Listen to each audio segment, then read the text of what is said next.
तो यहाँ पे आप जो हमारा सेकंड टॉपिक होगा वो क्या हो जाएगा आपका, एजेंट्स ऑफ सोशलाइजेशन, ठीक है ना, एजेंट्स ऑफ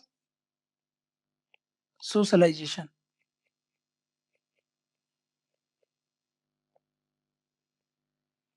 है ना, तो यहीं से अब हमारा जो सेकंड टॉपिक चालू होता है वो है आपका agents of socialisation.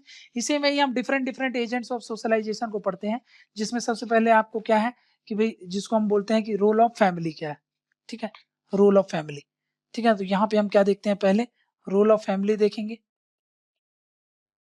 Role of family, ठीक है। चलो, क्या बता रहे थे अपन, क्या पढ़ रहे थे, रोल ऑफ फैमिली पढ़ रहे थे, है ना, रोल ऑफ फैमिली काहे में, फैमिली इन सोशलाइजेशन, ठीक है। एक फैमिली का क्या रोल होता है सोशलाइजेशन में, ये हमको समझना। सोशलाइजेशन का मतलब क्या बताया था मैं, एक ऐसा सिस्टम जिससे एक बच्चा अपनी पूरी लाइफ में क्या सीखता है, कल्चर सीखता है ना, वैल्यू को इनकलकेट करता है। इस प्रोसेस को क्या बोलते हैं, हम सोशलाइजेशन बोलते हैं। अगेन रिपीट कर रहा हूँ, सोशलाइजेशन क्या होता है, ये लाइफ लॉन्ग प्रोसेस होती है जहां पर इंडिविजुअल को शेप किया जाता है, उसमें जो सोशल टेंडेंसी होती है उनको इनकलकेट किया जाता है, समझा गया, ताकि वो अपनी सोसाइटी के लिए एक प्रोडक्टिव मेंबर बन सके, है ना। इसको हम क्या बोलते हैं, सोशलाइजेशन बोलते हैं, ठीक। तो यहाँ पे मैंने क्या बताया था कि बहुत सारे एजेंट्स होते हैं जिनका रोल होता है, उनमें से एक एजेंट कौन सा है, फैमिली। फैमिली में हमको 3 लेवल पे, 3 कैटेगरी में पढ़ना है इसको, 3 कैटेगरीज में। एक तो ये देखना है कि भाई किस तरीके की पेरेंटिंग हुई है, स्टाइल ऑफ पेरेंटिंग, है ना, पेरेंटिंग, है ना।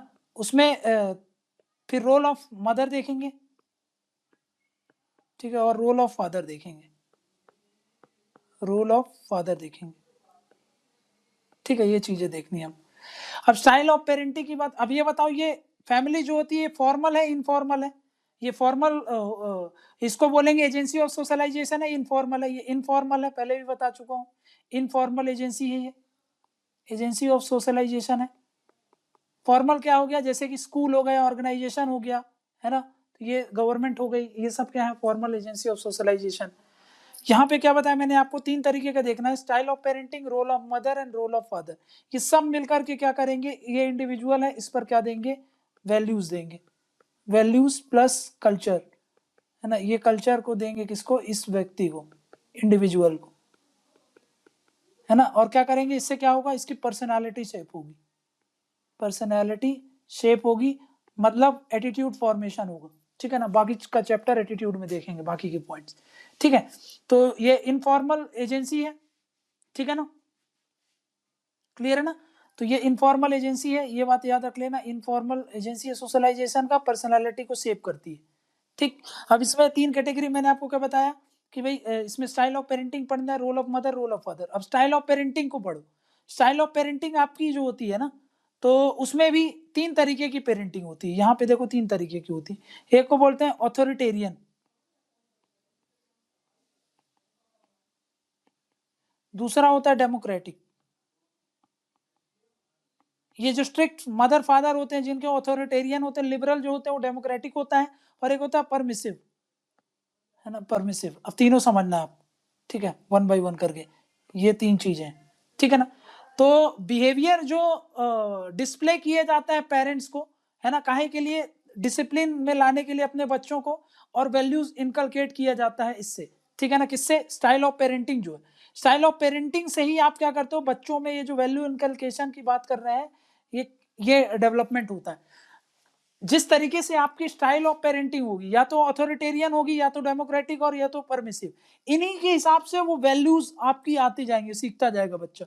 एक बच्चा यहाँ पे पला है, एक बच्चा यहाँ पे पला है, एक बच्चा यहाँ पे पला है, जैसे उसकी पालन पोषण होगा उसी हिसाब से उसकी वैल्यूज का फॉर्मेशन होगा, समझना क्या। अभी देखेंगे किस तरीके का, अथॉरिटेरियन, डेमोक्रेटिक और ये सब, ठीक है ना। अब ये पेरेंटिंग ही है जिसके तहत पेरेंट्स क्या करते हैं, अपने लव और अफेक्शन को ट्रांसलेट करते हैं अपने बच्चों के लिए, है ना, वो भी किसके माध्यम से, पेरेंटिंग के माध्यम से। तो पेरेंटिंग के तरीके से ही लव एंड अफेक्शन जो होता है मदर फादर का, वो ट्रांसलेट होता है अपने बच्चों में, या फिर ट्रांसफर होता है अपने बच्चों में, समझ में आ गया। तो ये हमने देखा यहाँ पे। अब देखते हैं कि भाई 3 तरीके की पेरेंटिंग है, एक को बोलता हूं अथॉरिटेरियन,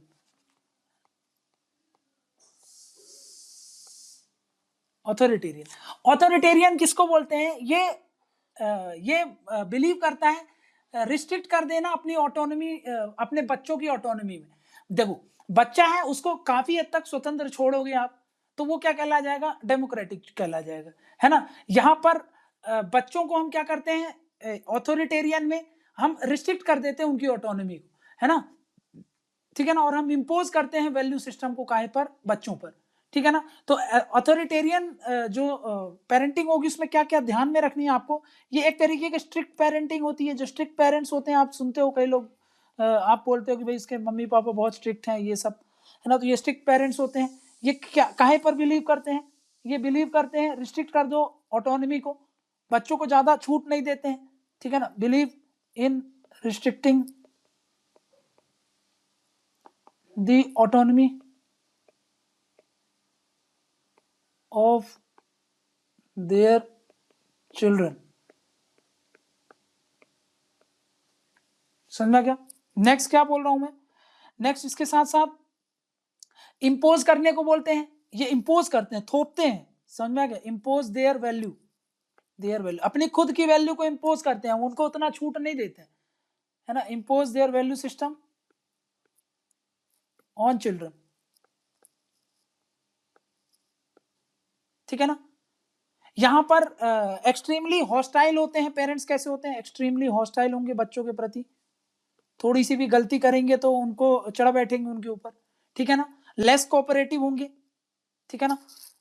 अब जैसे होंगे तो वैसे बच्चा भी सीख जाएगा, तो इसीलिए जो चिल्ड्रन होगा वो कैसा होगा? तो यहाँ पे हम ये भी ले सकते हैं ना, चिल्ड्रन ऑफ ऑथोरिटेरियन पेरेंटिंग अगर होगी आर जनरली कैसे होंगे? तो ये सारे पॉइंट आप लिख देना वहां पे कि भाई वो बच्चा कैसा होगा? एक्सट्रीमली हॉस्टाइल होगा। फिर आप बोल सकते हो हॉस्टाइल के अलावा लेस कोऑपरेटिव होगा, है ना, ठीक, लेस कोऑपरेटिव होगा। इसके साथ साथ आप सेल्फ सेंट्रिक होगा, है ना। लेस कोऑपरेटिव मतलब सेल्फ सेंट्रिक बता दोगे आप। उस बच्चे में इगोइज्म ज्यादा होता है, ऐसा देखा गया है जनरली, ठीक है ना। सेक्सिज्म होगा, है ना, मतलब क्या होता है कि जैसे कि फेमिनिज्म मतलब जो दोनों की हक की बात करे, लड़के लड़कियों की। और स्ट्रिक्ट पेरेंटिंग में जनरली स्ट्रिक्टनेस होती है, तो अथॉरिटी किसकी रहती है? मेल की ज्यादा डोमिनेट करती है। तो उस हिसाब से बच्चों में भी क्या होते हैं कि जो मेल डोमिनेटिंग जो वैल्यूज होती है वो हो जाती है, इसलिए वो बच्चा कैसा होता है? मतलब सेक्सिज्म का उसके अंदर भाव होता है, ठीक है। तो लेस कंपेशनेट भी नहीं होगा, वो ज्यादा स्ट्रिक्टनेस होगी तो भावना वगैरह भी ज्यादा नहीं होगी उनके अंदर, तो लेस कंपेशनेट। सोचिए ये बच्चा सीख रहा है, समझ रहा है, जिस तरीके की पेरेंटिंग हो रही है उस हिसाब से बच्चा तैयार हो रहा है। लेस एम्पैथेटिक होगा, उसके अंदर ज्यादा एम्पैथी नहीं होगी, ठीक है। नेक्स्ट है बायस्ड होगा, मतलब पार्शियल होगा वो व्यक्ति, इम्पार्शियल नहीं होगा। क्योंकि पेरेंटिंग में क्या होता है ऑथोरिटेरियन में, मतलब भाई मेल के ऊपर ज्यादा बायसनेस होती है ना, ये हमको समझ में आता है ऑथोरिटेरियन में देख करके। अगर किसी के घर में ऑथोरिटेरियन पेरेंटिंग होती है तो आप इन सब चीजों से लिंक कर सकते हो चीजों, है ना। आप स्वभाव देखना और इसको पॉइंट को समझोगे तो आप लगेगा यहाँ काफी सिमिलरिटीज हैं इनमें, ठीक है। वहीं पर अगर हम बात करें आपका, अगर पेरेंटिंग डेमोक्रेटिक है तो क्या होगा? डेमोक्रेटिक है अगर, तो यहां पर क्या होता है? लिबरल पेरेंट्स होते हैं, लिबरल पेरेंट्स होते हैं, स्ट्रिक्ट पेरेंट्स नहीं होते हैं, है ना। लिबरल पेरेंट्स मतलब ये डील करते हैं चिल्ड्रन को कैसे? रैशनल मैनर में, है ना, deals with their children in rational manner, है ना। ऑथोरिटेरियन रेजिम में क्या बताया था कि भाई रिलाई करते हैं फिजिकल पनिशमेंट में। यहाँ पे देखो, यहाँ पे फिजिकल पनिशमेंट पे ज्यादा रिलाई करते हैं। स्ट्रिक्ट पेरेंट रिलाई करते हैं काय पर? फिजिकल पनिशमेंट पर, है ना, फिजिकल पनिशमेंट पर रिलाई करते हैं। वहीं पर ये काहे पर रिलाई करते हैं? ये इस पर रिलाई करते हैं कि भाई ये डराते हैं बच्चों को, समझे, कि भाई हमारा विड्रॉल हो जाएगा लव के लिए, है ना। आप जैसे कई बार मम्मी बात नहीं करेंगी, है ना, पापा जी बात नहीं करेंगे, है ना, मतलब जो इनका लव होता है टुवर्ड्स देयर चिल्ड्रन, उसको ये क्या करते हैं? विड्रॉ कर लेते हैं थोड़े समय के लिए। जैसे ही अपना लव अफेक्शन को विड्रॉ करते हैं, बच्चों को समझ में आने लगता है कुछ गलती हो गई है मेरे से, है ना, तो फिर वापस से वो ट्रैक पर आ जाता है। तो ये चीजें इसमें ऐसे मेथड का मतलब इनडायरेक्ट रूप से ये सारी चीजें की जाती है, डायरेक्ट फिजिकल पनिशमेंट पे नहीं रहते ये लोग, है ना, ये रैशनल मैनर से डील करते हैं। मतलब ऑथोरिटेरियन में क्या होता है, तो मैंने बताया फिजिकल पनिशमेंट पे रिलाई करते हैं। देखो ऑथोरिटेरियन में क्या हो रहा है, फिजिकल पनिशमेंट होती है। फिजिकल पनिशमेंट काहे के लिए, ताकि बच्चा डिसिप्लिन में आ जाए, फॉर डिसिप्लिन, है ना। वहीं पर यहां पर क्या बताया मैंने आपको, डेमोक्रेटिक है अगर, तो काहे पर, withdrawal of love, withdrawal of love, love and affection, ठीक है ना, उससे क्या होगा, डिसिप्लिन में आएगा लड़का। अब देखो एक चीज याद रखना कि अगर कोई लिबरल पेरेंट्स हैं और वो डेमोक्रेटिक पेरेंटिंग कर रहे हैं, तो दो चीज जरूर देखने को मिलेगी, दो क्वालिटीज आपको यहां से देखने को मिलेगी। टू क्वालिटीज कौन कौन सी हैं, एक उनके अंदर पेशेंस लेवल बहुत हाई होगा, है ना भाई, बहुत टॉलरेट प्लस, और दूसरा टॉलरेंस, है ना, टॉलरेंस लेवल बहुत हाई होगा, समझ में आ गया, ठीक है। तो बच्चे भी कैसे होंगे, बच्चों के अंदर भी ये सारी क्वालिटीज आपको देखने को मिलेगी। अगर वो लिबरल पेरेंट्स हैं, डेमोक्रेटिक पेरेंटिंग होगी, तो उनके अंदर पेशेंस, बच्चों के अंदर भी पेशेंस देखने को मिलेगा, टॉलरेंस देखने को मिलेगा। इसके साथ साथ इगोइस्टिक नहीं होगा बच्चा, बच्चा में क्या होगा, फेमिनिज्म आएगा, है ना, फेमिनिज्म की जो वैल्यूज है वो देखने को मिलेगी, है ना। तो ये याद रख लेना आप, ठीक है ना। तो भाई डेमोक्रेटिक पेरेंटिंग के अंदर क्या होता है, ये चीजें होंगी, इसके साथ साथ ये वैल्यूज देखने को मिलेगी बच्चों में आपको, और उसके साथ साथ फेमिनिज्म देखने को मिलेगा, और उसके साथ इगोइज्म कैसा होगा, होगा कि नहीं होगा, कम होगा, ठीक है ना, इगोइस्टिक नहीं होगा बच्चा, ठीक है ना। वहीं पर सेल्फ सेंट्रिक नहीं होता है, सबको साथ लेने की बात करता है। तो ये सब वैल्यूज वो सीख रहा है ना, ठीक है।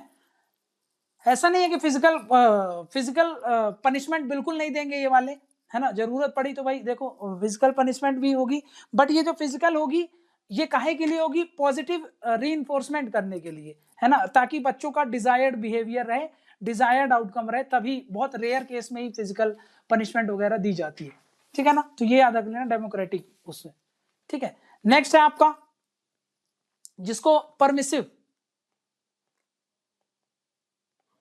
ठीक है ना। इसमें क्या होता है, ऐसी पेरेंटिंग होती है जहां पर ये बच्चों को इतनी फ्रीडम देते हैं ताकि क्या होगा कि भाई चाइल्ड के फिजिकल सर्वाइवल के लिए ज्यादा रहे। मतलब देखो इतनी फ्रीडम देते हैं, जैसे कि कई लोग नहीं कि भाई मम्मी पापा ऐसे होते हैं कि बच्चों को पूरी एकदम छूट दे के रखे हैं, सिर्फ बहुत ही रेयर केस में इंटरवेंशन करते हैं कि बच्चे को जो करना है करे, फ्रीडम डिग्री बहुत ज्यादा होती है। ये जो रईस खानदान होते हैं उनके साथ ऐसा होता है, जो भाई ऑफिस में लगे हैं, है ना, अपना काम पे लगे हैं, बच्चों पर ध्यान नहीं देते, सिर्फ उतना ही ध्यान देते हैं जितना उसके फिजिकल सर्वाइवल के लिए जरूरत है ना, उतनी ही आपको मतलब जरूरत रहेगी जितनी पेरेंट्स की, आपकी सर्वाइवल के लिए उतना ही ध्यान रखते हैं, बाकी नेग्लेक्ट रहते हैं पूरे टाइम बच्चा। तो उसको बोलते हैं परमिसिव, परमिसिव जो पेरेंटिंग होती है ना, ठीक है ना। तो मतलब यहाँ फ्रीडम डिग्री क्या होती है, बहुत ज्यादा हो जाती है, फ्रीडम डिग्री क्या है, बहुत हाई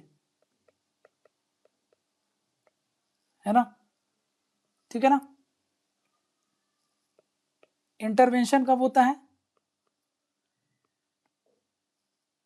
फॉर फिजिकल सर्वाइवल, जितना फिजिकल सर्वाइवल के लिए जरूरत है उतना ही इंटरवीन करेंगे, बाकी पूरी टाइम फ्री है, बच्चा जो करना है वो करे। तो इस केस में क्या होता है, भाई ऑफिस में पूरा ध्यान है, बच्चे पर ध्यान ही नहीं है, तो भाई आपको पता है ना किस तरीके के वैल्यूज आएंगे, नेग्लेक्टेंस, बच्चा नेग्लेक्ट रहेगा तो भाई इसको भी बाकी चीजों की फिक्र नहीं रहेगी, बच्चे पर ध्यान नहीं दिया तो ये भी किसी के बारे में नहीं सोचेगा, तो एपेथेटिक हो जाएगा,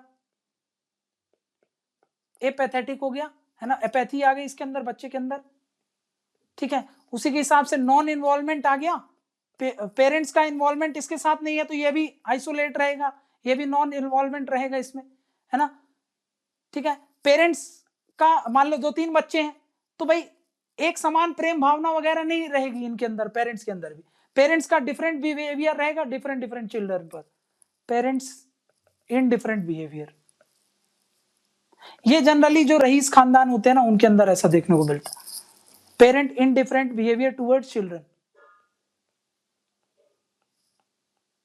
तो वैल्यूज कैसे आएंगे बच्चों के पास, वैल्यूज भी नॉन इन्वॉल्वमेंट आएगा। वैल्यू कैसा सीखेगा बच्चा, भाई हमको किसी चीज में इन्वॉल्वमेंट नहीं होता है, है ना, अवॉइडेंस रहेगा, इनडिफरेंस रहेगा, इंटरेस्ट नहीं रहेगा काफी चीजों में, absence of interest, interest in things. तो ये कुछ वैल्यूज है जो बच्चा एक्वायर करेगा। तो इस हिसाब से हमने क्या देखा, 3 तरीके की पेरेंटिंग हुई, उसके हिसाब से 3 तरीके का आपको मैंने वो बता दिया। हाँ भाई 3 तरीके की पेरेंटिंग है, उस हिसाब से आपका 3 तरीके का आपका वैल्यूज, 3 तरीके के बच्चे आपके जन्म लेंगे इस तरीके से, समझ में गया। तो अब देखो, अब देखते हैं रोल ऑफ फादर क्या होता है in socialisation. Role of father in socialisation,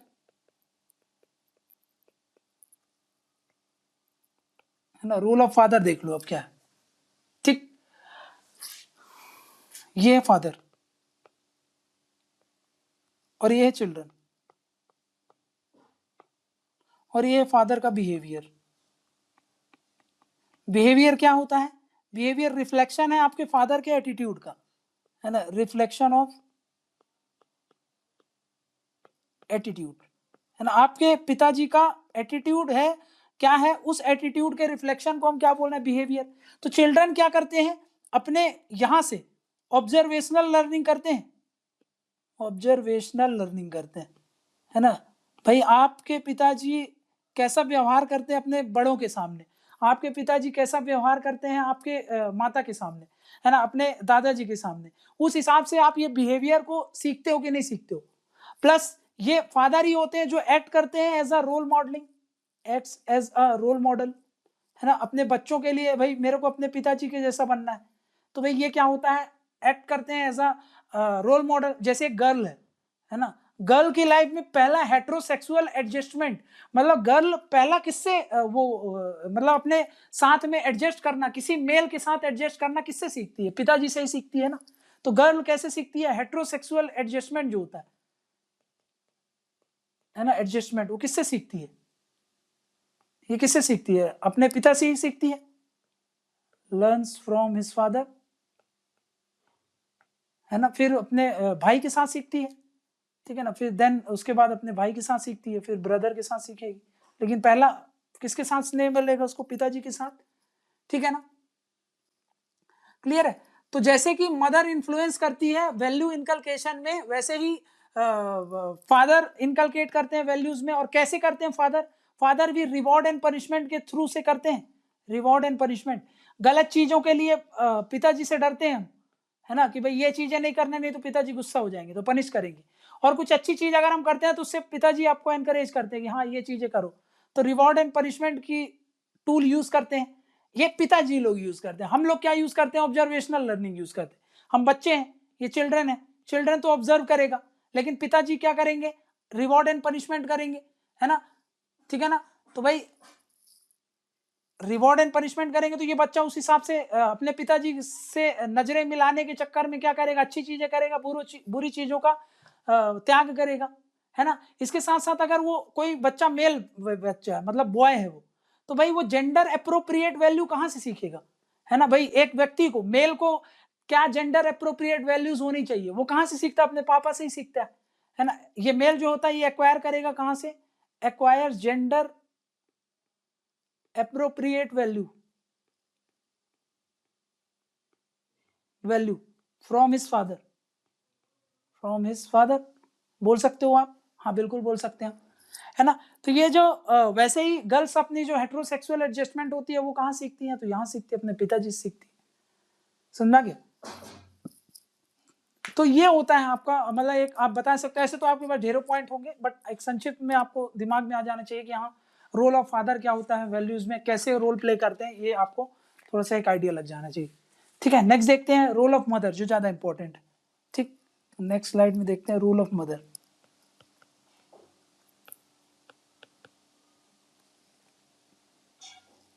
in socialisation.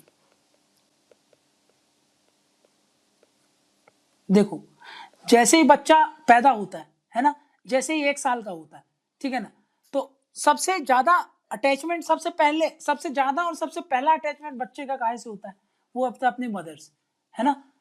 ठीक है ना। बट ये जो अटैचमेंट होगा, है ना, ये बेस्ड होता है काहे में कि भाई डिमांडिंगनेस क्या है और रिवार्डिंगनेस क्या है मदर की, है ना। तो उससे अपन देखते हैं ये अटैचमेंट कैसा होता है। देखो पहले क्या बोल रहा हूं मैं, ये जो बेबी है, ठीक है ना, ये बेबी है, ये मदर है, और ये इसका क्या है, अटैचमेंट, है ना। ये अटैचमेंट किस तरीके का होगा समझ में आ गया। इसका अगर हम इस अटैचमेंट के नेचर की बात करें प्लस इसकी क्वालिटी की बात करें कि किस क्वालिटी का अटैचमेंट और किस नेचर का अटैचमेंट होगा, है ना, ठीक है ना। ये काहे पर बेस्ड है, तो ये बेस्ड होगा आपका, बेस्ड होगा डिमांडिंगनेस पर, बच्चे की जब डिमांड क्या रहती है उस पर, ठीक है ना, और रिवॉर्डिंगनेस, रिवॉर्डिंगनेस पर, ठीक है ना। ये मदर की तरफ से है, ये बच्चे की तरफ से, मदर, ठीक है ना। तो इसके आधार पर हम क्या करते हैं, इनके आधार पर हम अटैचमेंट को दो तरीके से डिवाइड करते हैं। एक को बोलते हैं सिक्योर अटैचमेंट,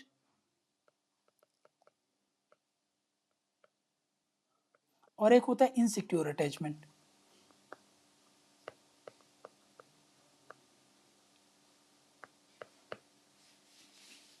ठीक है, ठीक। तो अब ये समझना है सिक्योर अटैचमेंट क्या है और इनसिक्योर अटैचमेंट क्या है। मतलब क्या है, बच्चे और बेबी मदर के बीच में कैसा होगा, दो तरीके का अटैचमेंट देखने को मिल रहा है। एक को बोल रहे हैं हम सिक्योर और एक को बोल रहे हैं हम इनसिक्योर, है ना। सिक्योर अटैचमेंट क्या होगा, सिक्योर अटैचमेंट, सिक्योर अटैचमेंट वो अटैचमेंट होता है जहां पर ये जो रिलेशनशिप है ना, ये जो रिलेशनशिप है, जो रिलेशनशिप में मैं आपको बताया, जो रिलेशनशिप होगा किसके बीच में, बिटवीन मदर एंड चाइल्ड, उसके बीच में कैसा रिलेशनशिप है, वार्मथ रिलेशनशिप, ठीक है ना। ये एक तरीके का वार्मथ रिलेशनशिप है दोनों के बीच में, है ना। यहां पर क्या होता है, सेपरेशन नहीं होता, समझ में आ रहा है, इमोशनल बॉन्ड हमेशा बना रहेगा। और इनसिक्योर में क्या होता है, सेपरेशन होता है कि भाई बच्चा माँ के साथ शुरू में ही नहीं रह रहा है, जैसे कि आजकल ज्यादा देखने को मिलता है। माँ वर्किंग वूमेन है, वर्किंग वूमेन है, तो कैसा होता है वो insecure attachment, insecure relationship develop होता है, समझना क्या। वहीं पर ये क्या हो रहा है, जब ये सिक्योर रिलेशनशिप की बोल रहा हूं मैं, तो ये एक तरीके का वार्मथ रिलेशनशिप है यहाँ, ठीक है ना, बिटवीन किसके, मदर एंड चाइल्ड के बीच में, है ना। मदर क्या है, कंसिस्टेंटली उसके साथ अवेलेबल है ना। यहाँ पे मदर क्या है, मदर इज कंसिस्टेंटली अवेलेबल, काहे के लिए, अपने बेबी के लिए, ठीक,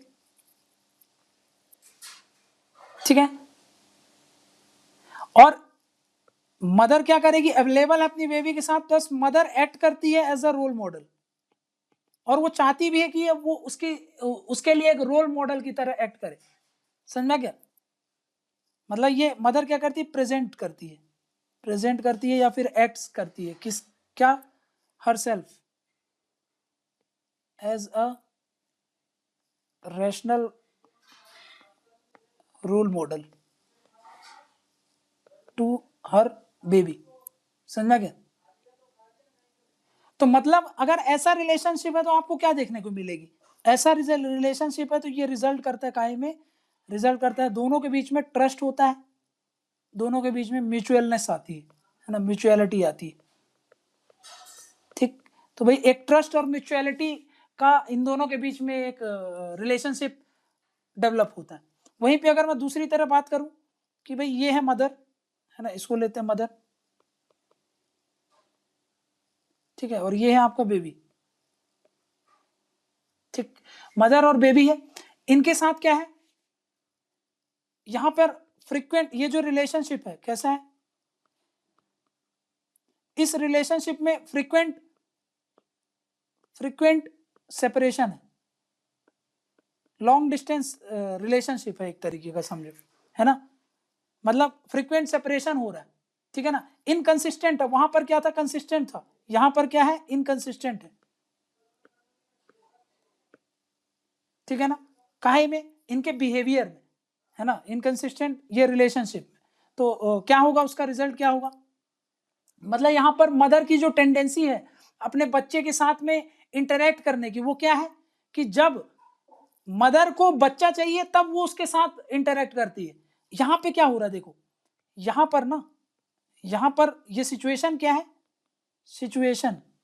सिचुएशन ये है कि बच्चा चाहता है कि माँ उसके साथ रहे, वॉन्ट्स, यहाँ पे बेबी चाह रहा है कि मदर उसके साथ रहे। तो जब जब बेबी साथ चाहता है कि वो उसके साथ रहे तब तक मदर उसके साथ रहती, समझ में आ गया?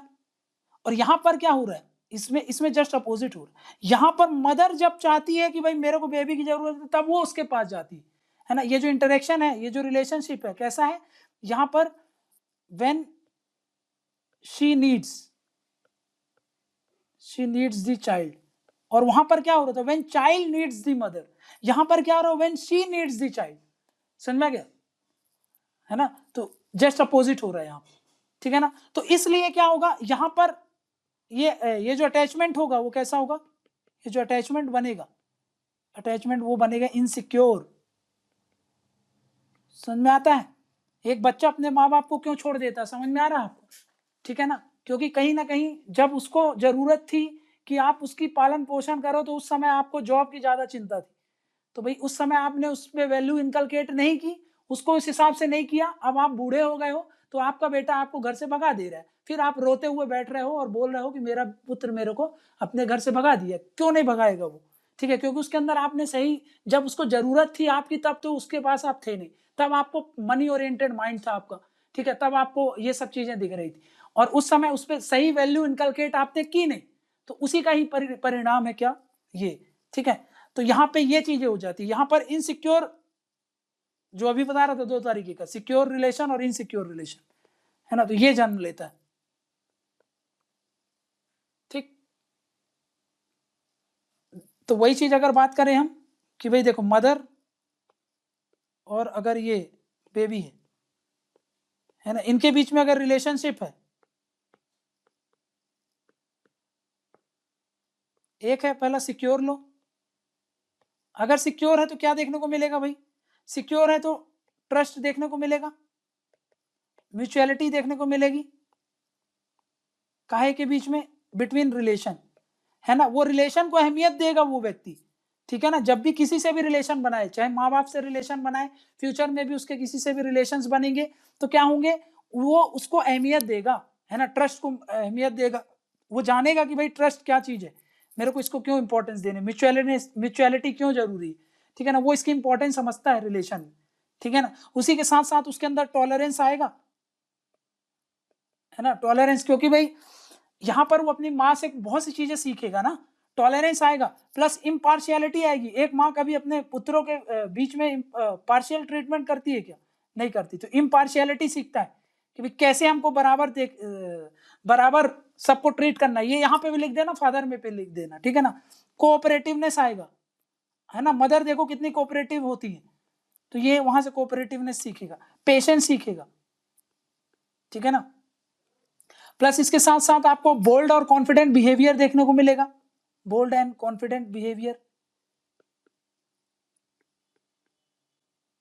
ठीक है ना।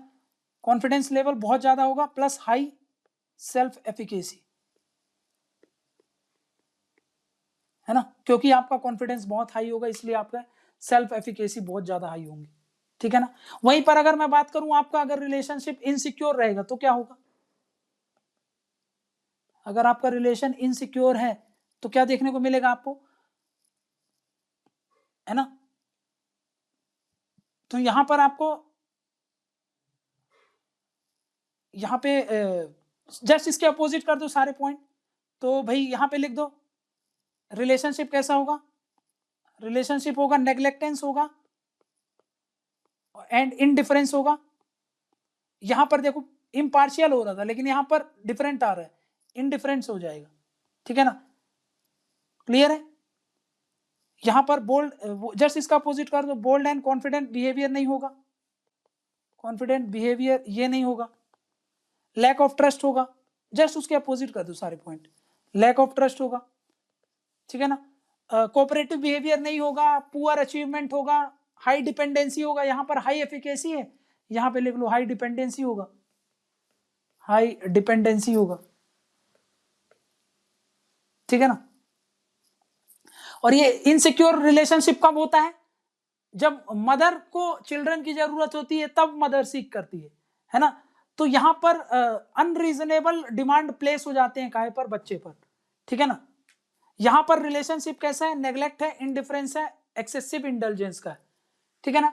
तो यहां पर सिक्योरिटी ऑफ द चाइल्ड क्या हो रहा है ना, सिक्योरिटी टू द चाइल्ड क्या है कि वो एक्सप्लोर करे अपने एनवायरनमेंट को, और दुनिया भर की फालतू की चीजें फिर आप मेंशन कर सकते हो यहाँ पे, है ना। ये क्या होता है आपका, ये सारे पॉइंट आप बता देना कि भाई यहाँ इनसे जस्ट इसका अपोजिट कर दो सारे पॉइंट, ये यहाँ पे आप पॉइंट लिख देना। ये अगर आपको पता है तो इनसिक्योर वाला आप कर दोगे। बस फर्क क्या है इसमें, वहां पर फ्रिक्वेंट सेपरेशन नहीं होता, जब जब बच्चों को जरूरत है माँ की तब तक माँ उसके लिए अवेलेबल है। यहाँ पर क्या होता है, जब माँ को लग रहा है कि भाई बच्चे के पास चला जाना चाहिए तब जाती है। प्लस बाकी चीजों पर ज्यादा ध्यान रहता है, परवरिश पर ज्यादा ध्यान नहीं रहता, तो सेपरेशन रहता है यहाँ, ठीक है ना। तो यहाँ से आप क्या बोल सकते हैं, देखो मदर से सीख रहा है कि नहीं बच्चा, जिस तरीके का रिलेशनशिप होगा उसके हिसाब से फिर बच्चा सीखेगा, ठीक है ना। प्लस वैल्यूज क्या क्या सीखता है, अदर वैल्यूज, जैसे कि आप बोल सकते हो कि भाई पूजा पाठ करना, है ना, रिलीजन के प्रति एटीट्यूड आपका क्या होता है, ठीक है ना, बोलना चालना, ये सब हम किससे सीखते हैं, बाकी के जो भी आप जानते हो वो सारी चीजें आप यहाँ पे मेंशन कर दोगे, ठीक है। तो यहाँ पर हमने क्या देखा, रोल ऑफ फैमिली हमने एक तरीके से देख लिया कि भाई रोल ऑफ फैमिली क्या होता है वो हमने समझ लिया, ठीक है।